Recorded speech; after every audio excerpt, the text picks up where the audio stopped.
धन्यवाद करना चाहता हूं।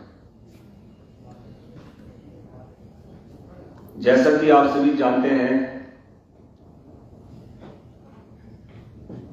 हिमाचल प्रदेश में भारतीय जनता पार्टी की सरकार है। देश में भी भारतीय जनता पार्टी की सरकार है और जब से ये सरकार बनी है तब से लगातार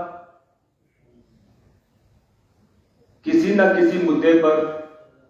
हमेशा ये सरकार गिरी रहती है। वैसे तो जो आज का जो प्रेस वार्ता का एजेंडा है, क्योंकि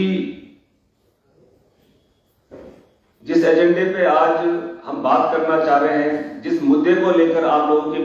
बीच आए हैं, शायद वो मुद्दा पुराना भी हो चुका होगा, खत्म भी हो चुका होगा। पिछले दिनों आपने देखा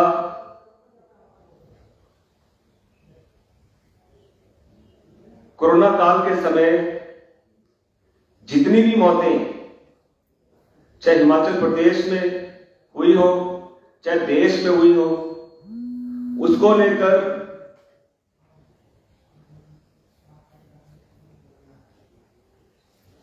विश्व स्वास्थ्य संगठन वर्ल्ड हेल्थ ऑर्गेनाइजेशन ने कुछ आंकड़े, चौंकाने वाले आंकड़े हिंदुस्तान की जनता के समक्ष रखे हैं। मैं बताना चाहूंगा, आदरणीय प्रधानमंत्री जी अभी अभी हाल ही में यूरोप की यात्रा से लौटे हैं और उसी यूरोप में एक संस्थान है, विश्व स्वास्थ्य संस्थान वर्ल्ड हेल्थ ऑर्गेनाइजेशन, जिसका हेडक्वार्टर भी यूरोप में है। वह कह रही थी कि दुनिया में झूठ बोलने में जो नंबर 2 स्थान आया है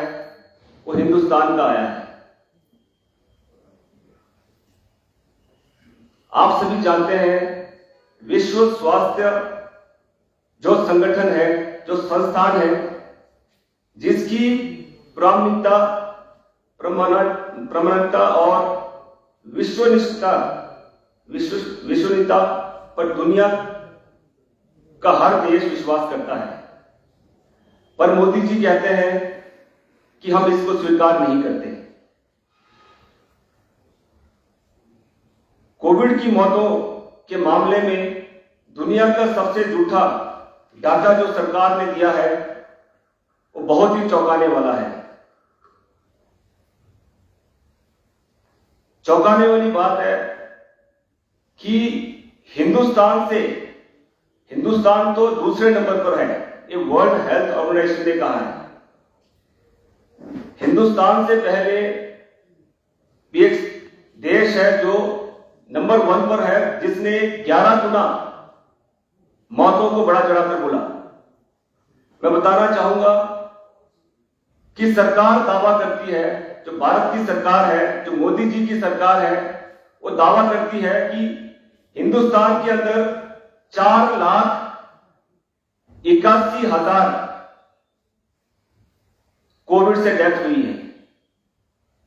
और वहीं वर्ल्ड हेल्थ ऑर्गेनाइजेशन ने जो आंकड़े निकाले हैं, वास्तव में वो वास्तविकता तो यह है कि वो आंकड़े पूरे के पूरे हिंदुस्तान में 47 लाख लोगों की मौतें हुई हैं कोविड से। एक तरफ मोदी जी कहते हैं कि जो वर्ल्ड हेल्थ ऑर्गेनाइजेशन जो डाटा दिया है इसको हम स्वीकार नहीं करते। ये खाली एक ऑर्गेनाइजेशन का डाटा नहीं है, ये खाली एक संस्थान का डाटा नहीं है। एक अन्य संस्थान, एक अन्य वैश्विक संस्थान जिसका नाम है लैंसेट ने स्टडी करी और जब लैंसेट ने स्टडी कर पूरा रिसर्च करके जब कंप्लीट किया, उन्होंने भी दावा किया है कि करीब 40,70,000 लोग भारत में कोविड के कारण 2020-21 में जिनका स्वर्गवास हुआ है। एक हो गया वर्ल्ड हेल्थ ऑर्गेनाइजेशन, दूसरा आ गया लैंसेट, और साथ ही साथ पिछले वर्ष आपने देखा होगा जब कोविड वेव 2 चली थी, तो एक अखबार में जब महीने के अंदर कितनी मौतें हुई हैं उसको लेकर जो आंकड़े जो उस अखबार ने दिए थे, उसके बाद आप सभी जानते होंगे, आप सभी के ध्यान में भी होगा कि सरकार ने उस अखबार पर छापा मरवाई थी। उस अखबार पे सरकार के द्वारा छापा मारा गया था। वो तो हिंदुस्तान का ही कोई अखबार था। आज वर्ल्ड हेल्थ ऑर्गेनाइजेशन अगर दावा करती है तो क्या सरकार वहां भी छापा मरवाएगी? ये सोचने वाली बात है। भारत सरकार ने देश के लोगों की विश्वसनीयता को तार-तार करके रख दिया है। सरकार बिल्कुल दावा करती है कि भी हम किसी भी तरीके से जो ये आंकड़े आए हैं इसको हम स्वीकार नहीं करते। हम सरकार से पूछना चाहते हैं कि जो सीएमआई का डाटा आया है आप उसको भी स्वीकार नहीं करते, वर्ल्ड हेल्थ ऑर्गेनाइजेशन का डाटा आया है आप उसको भी स्वीकार नहीं करते, अंतरराष्ट्रीय मैगजीन में डिवाइड इन चीफ का किताब माननीय नरेंद्र मोदी जी को दिया था, आप उसको भी स्वीकार नहीं करते। मैं दिखाना चाहूंगा ये वर्ल्ड हेल्थ ऑर्गेनाइजेशन का जो डाटा है उसकी कटिंग्स है, और साथ ही साथ एक तरफ आप जो विश्व का सबसे विश्वसनीय जो संस्थान है उस पे आप भरोसा नहीं करते, और दूसरी बात यूके मैगजीन ने माननीय नरेंद्र मोदी जी को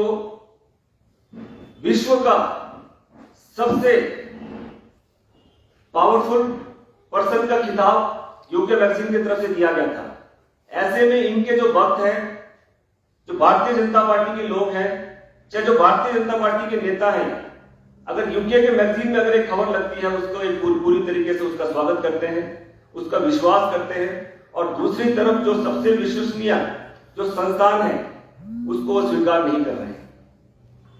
मैं याद कराना चाहूंगा हिमाचल प्रदेश के अंदर, क्योंकि लगातार पिछले दिनों से हिमाचल प्रदेश में एक के बाद एक स्थानीय मुद्दे जनता के समक्ष आ रहे हैं, चाहे वो पेपर लीक के मामले को लेकर हो, चाहे खालिस्तान के झंडे को लेकर हो। पर ऐसे समय में कोविड का जो एक डाटा, कोविड के जो एक मौतों के जो आंकड़े समक्ष आए हैं, इसे आज पब्लिक के सामने, जनता के सामने इसका उजागर करना बहुत ही ज्यादा जरूरी हो गया था। आपको याद होगा जब कोरोना महामारी से हिमाचल प्रदेश ही नहीं पूरा देश इस महामारी से जूझ रहा था, ऐसे समय में जब सभी राजनीतिक संगठनों ने एकजुट होकर इस महामारी से लड़ने के लिए सरकार की मदद की थी, सब एकजुट होकर राजनीति से हटकर इस महामारी से कैसे लड़े और इस महामारी से कैसे हमारे लोगों को बचाया जाए, उस पे सभी राजनीतिक संगठन एक थे। वैसे समय में आप देखिए सबसे बड़ा और सबसे पहला घोटाला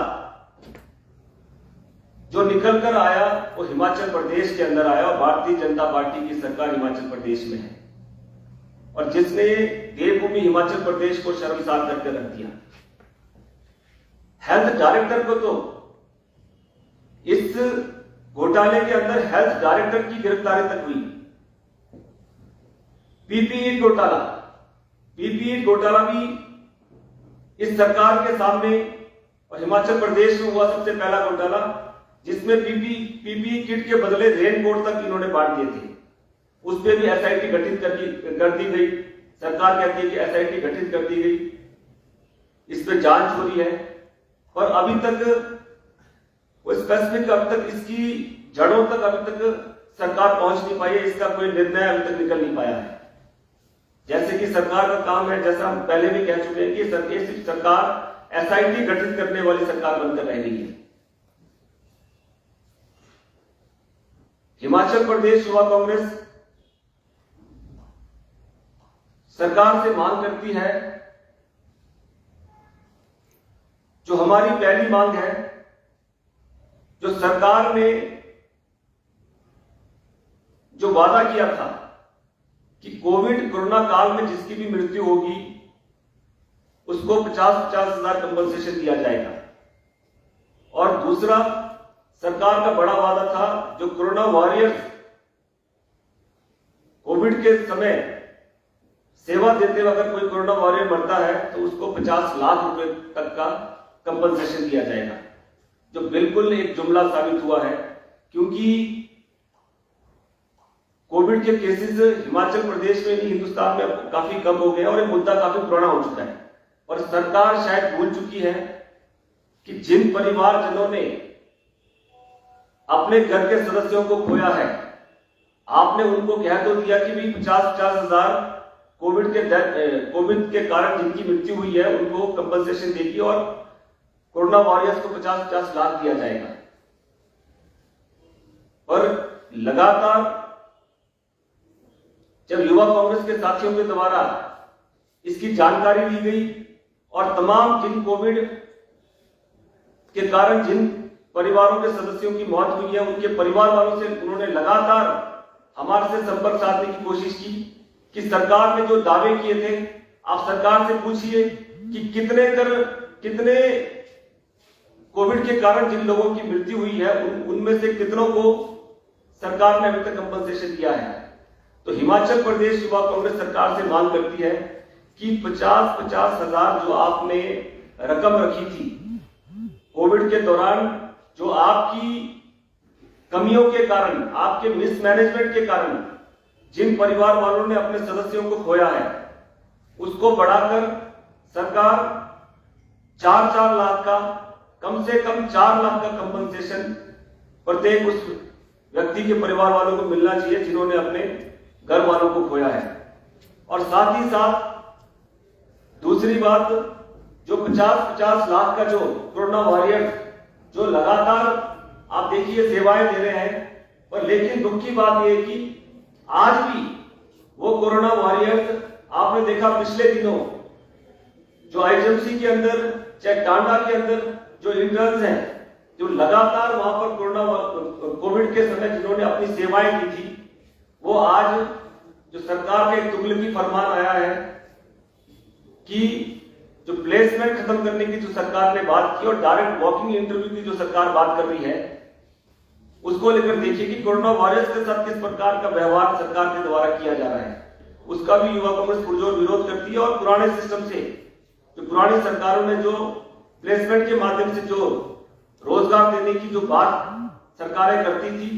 उसी पैटर्न में सरकार को फिर से फैसला लेना चाहिए। और सरकार ने जो वॉकिंग इंटरव्यू का फैसला लिया है, सरकार इसको जल्द वापस ले। और दूसरी जो मुख्य मांग हिमाचल प्रदेश युवा कांग्रेस करती है कि सरकार के द्वारा जल्द से जल्द कोविड कमीशन की तत्काल स्थापना की जाए, जिसमें सभी राजनीतिक पार्टीज के सदस्य इसमें सदस्य हो, ताकि पता चल सके कि कोविड काल के दौरान एक्चुअल में कितनी मौतें हुई हैं, एक्चुअल में कितने लोगों को कंपनसेशन मिला है। जो सरकार बार बार दावा करती है कि एक सफल जो लड़ाई सरकार ने कोविड के समय लड़ी है, हम बिल्कुल मानते हैं कि आपने प्रयत्न किया, आप दावा भी करते हैं, पर हम जानना चाहते हैं और हिमाचल प्रदेश की जनता जानना चाहती है कि कोविड के समय कितने लोगों को अभी तक कंपनसेशन मिल चुका है। कम से कम वो आंकड़े सरकार सार्वजनिक करे, क्योंकि लगातार ऐसे परिवार के सदस्य लगातार हमारे से संपर्क कर रहे हैं जो कह रहे हैं कि भी कोविड काल के दौरान चाहे बस ड्राइवर हो, एचआरटीसी के ड्राइवर हो, चाहे एचआरटीसी के कंडक्टर हो, जिनकी मौतें हुई है उनको भी अभी तक कंपनसेशन सरकार नहीं दे पाई है। और सरकार को मैं बिल्कुल याद दिलाना चाहता हूं और सरकार को हम चेतावनी देना चाहते हैं कि आप बिल्कुल भी एक गलतफहमी ना पाले कि ये मुद्दा खत्म हो चुका है। और जिन परिवारों ने अपने सदस्यों को खोया है उन परिवारों के साथ उनको कंपनसेशन दिलाने में हिमाचल प्रदेश युवा कांग्रेस का हर एक साथी उनके साथ खड़ा है। और सरकार से निवेदन करेंगे, पहली जो मांग है हमारी 4-4 लाख रुपए पर कोविड डेथ जिनकी हुई है उनको दी जाए और कोरोना वॉरियर्स को जो आपने 50 लाख देने की जो बात कही है उसको पूरा किया जाए। और दूसरा, कोविड कमीशन की तत्काल स्थापना की जाए। कितने ऐसे परिवार हैं सर आपके पास तो ऐसा आंकड़ा जिनमें जो कंपनसेशन अभी तक नहीं मिला है और जो कोविड वॉरियर्स? अब देखिए, लगातार हमारे जो संगठन के जिला अध्यक्ष है, विधानसभा अध्यक्ष और जिन जिन विधानसभाओं में मौतें हुई हैं, पिछले हमारी प्रदेश कार्यकारिणी की बैठक भी हुई थी, उसमें भी ये विषय निकल के आया है कि लगातार जो पीड़ित परिवार है वो लगातार संपर्क कर रहे हैं कि हमारे को कंपनसेशन दिया जाए। और दूसरा, सरकार की तरफ से जो कंपनसेशन लेने की जो फॉर्मेलिटीज है वो भी इतनी कठिन है कि आम व्यक्ति को कंपनसेशन ले नहीं सकता। और जितने भी परिवारों के लोग हमारे से संपर्क कर रहे हैं उस हिसाब से तो लगता है कि सरकार ने 70% भी, कहने का मतलब 50% मैं कह सकता हूं कि अभी तक